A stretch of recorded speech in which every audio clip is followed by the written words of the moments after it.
Buongiorno, ben ritrovati su Uncinetti allo sbaraglio. Oggi vediamo come realizzare il cappellino primavera con il punto V e con la tesa lavorata con l'effetto rouge un pochino ondulata. Allora, la lavorazione è molto semplice. Quello che occorre sapere nei cappellini o berretti in generale è innanzitutto come regolarci per l'ampiezza superiore. È una cosa abbastanza semplice e bisogna ricollegarsi un attimo alla geometria. Noi dobbiamo andare a realizzare un diametro tanto ampio da poter poi corrispondere alla circonferenza. Per ottenere l'ampiezza del diametro basta semplicemente prendere la circonferenza della persona, appunto, che deve, circonferenza cranica, scusate, della testa che della persona a cui è destinato il cappellino, e dividere quella circonferenza per 3,14. In questo modo noi otterremo il diametro per la base del nostro cappellino. Nel mio caso io ho fatto un fondo di circa 17 centimetri perché una volta moltiplicato per 3,14 ottenevo un diametro di circa 54-55 centimetri. Allora, come si fa? Molto semplice. Io devo realizzare la parte sovrastante che mi permetterà di ampliare la circonferenza e poi lavorare con il punto V fino alla lunghezza desiderata. Ok, allora vediamo un pochino. Io sono già partita con un anello magico all'interno del quale ho montato 12 maglie alte. Questo è il mio primo giro di lavorazione, il mio cerchietto è perfetto. Adesso cosa faccio? Vado a doppiare le maglie, quindi per ogni maglia sottostante faccio un aumento. La prima maglia alta è sostituita da 3 catenelle, rientro e faccio 2 maglie, la seconda maglia alta, filo sull'uncinetto, mi sposto nella maglia accanto e vado a fare altre 2 maglie alte, così via, per un totale di 24 punti. Ok, allora ci vediamo alla fine di questo secondo giro per vedere come proseguire. Quindi ricordiamoci: anello magico, 12 maglie alte, chiudo con una maglia bassissima e vado a raddoppiare i miei punti con gli aumenti. Va bene?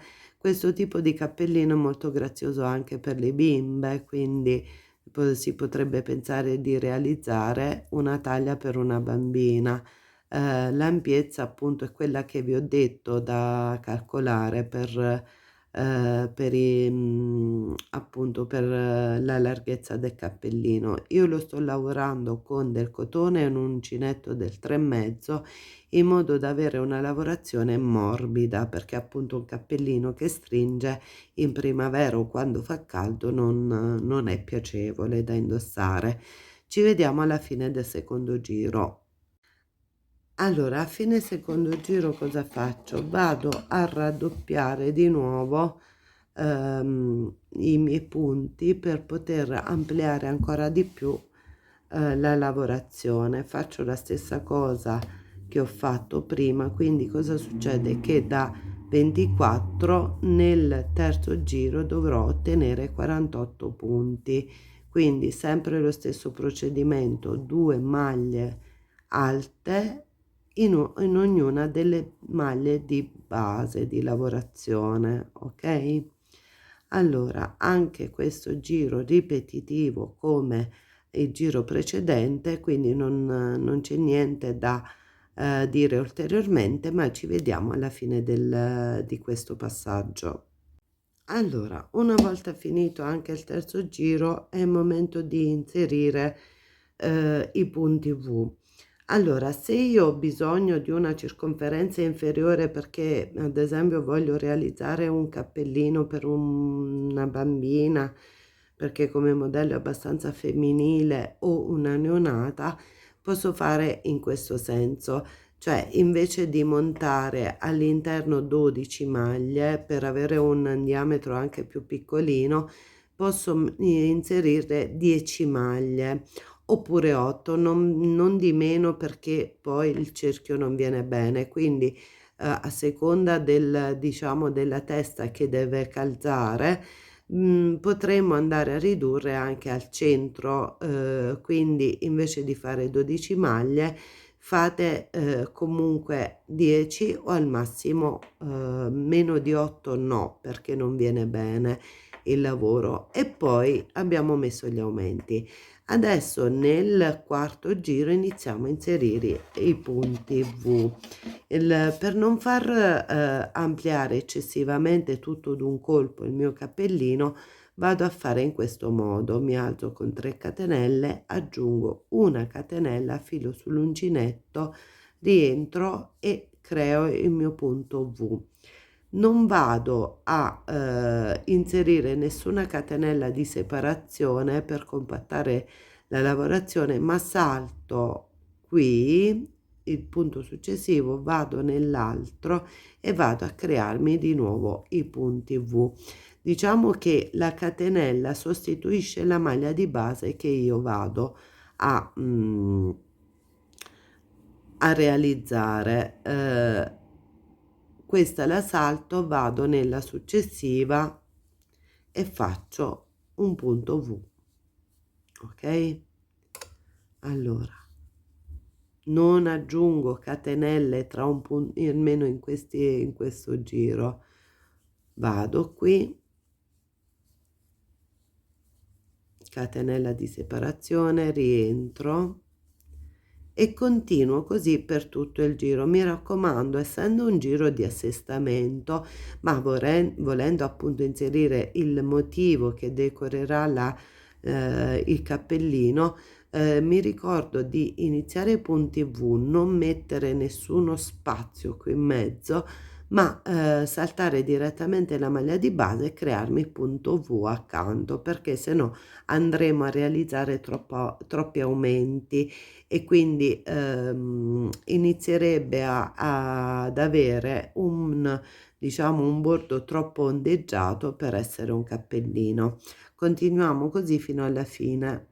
Allora, una volta terminato questo giro, io ne ho fatti altri due identici a questo, perché non sono andata ad inserirmi subito gli aumenti, appunto per creare una forma circolare. Per un adulto va benissimo, per una taglia più piccolina, appunto, vi conviene sempre prendere le misure e diminuire un pochino in mezzo. Allora, quando noi abbiamo, io non riproduco il cappellino intero, ma questo è soltanto un esempio. Nel momento in cui io ho terminato i miei punti V fatti in questo modo, cosa faccio? Devo andarmi a creare altro spazio e tra un punto e un V e un altro devo andare ad aggiungere una catenella. Vediamo solo l'avvio di questo giro perché poi è molto ripetitivo. Allora, chiusa con una maglia bassissima nell'angolo, mi inserisco al centro del mio punto V con un'altra maglia bassissima, metto 3 catenelle, 2, 3, catenella di separazione, punto V dentro, ok? Poi catenella di separazione, vado nel punto V successivo e vado a rifare la stessa cosa, ok? Allora, sicuramente adesso nel mio caso, se io continuassi la lavorazione in questo modo, mi verrebbe diciamo un cappellino già un giro molto molto non piatto, molto ondulato, perché appunto ancora non era il momento per mettere la catenella di aumento.